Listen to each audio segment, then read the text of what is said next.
Okay, so for this demonstration, you're going to need your mat that I gave you, a couple of tools,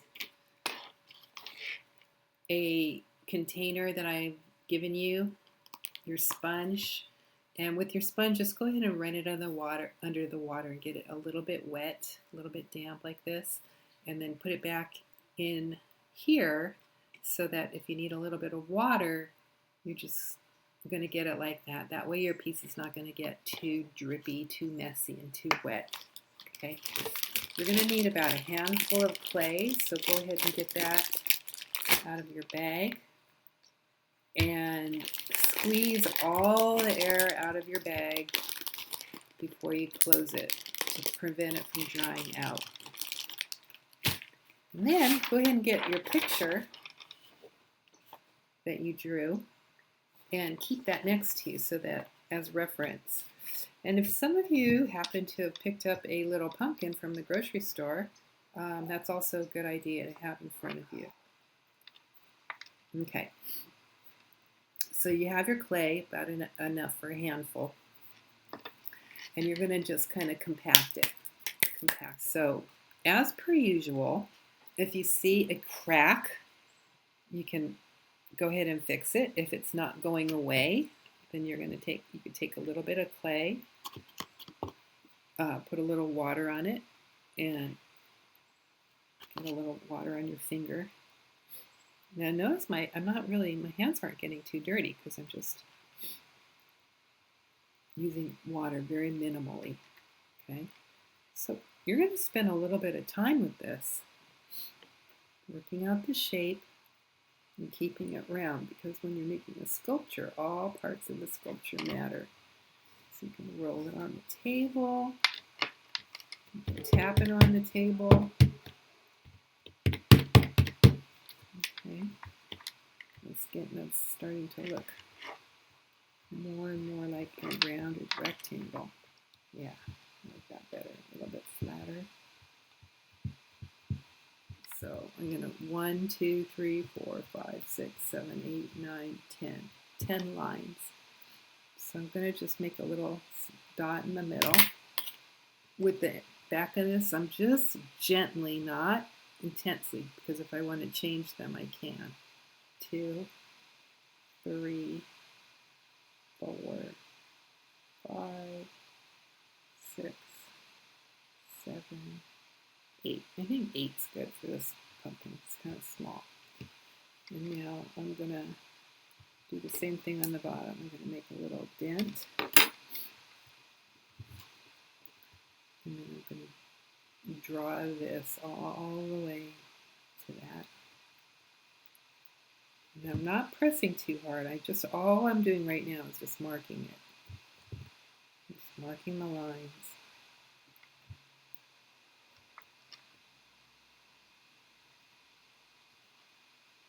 Gently.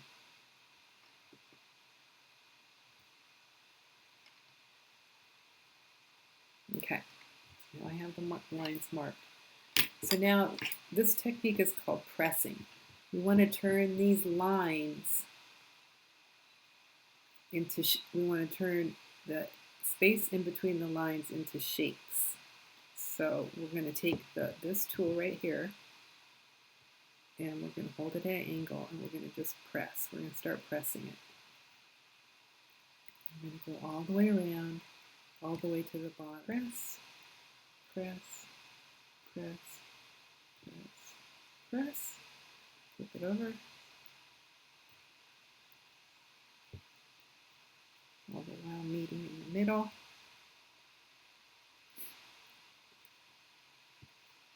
This is actually good to show you. So this has a little bit of a dent in it. So you can either use your finger to repair the dent, or you can use the back of your sculpting tool. Okay. It's best to actually work on the table so that you don't smash it. Okay, so now I'm going to just take my sculpting tool and I'm going to start cleaning up all these little areas. And you can just kind of gently smooth them over with your sculpting tool and continue to do that.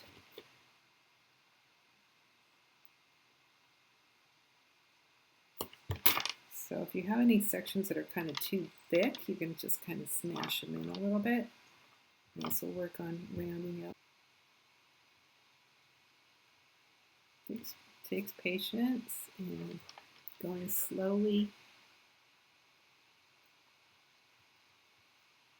working on all the cracks.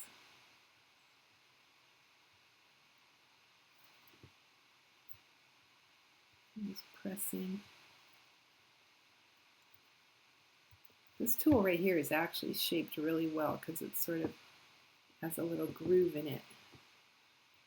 So you can actually use that to help form these rounded areas.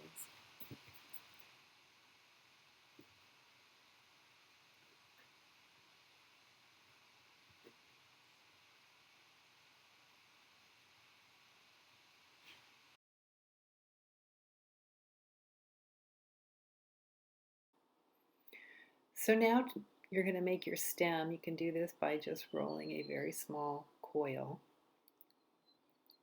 and adjusting the size according to how you want to make it.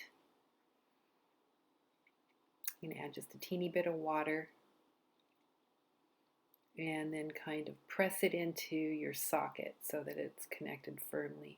And you can always cut a little piece off if you feel like it's too big. Have some fun shaping your stem. Your stem shows part of the personality.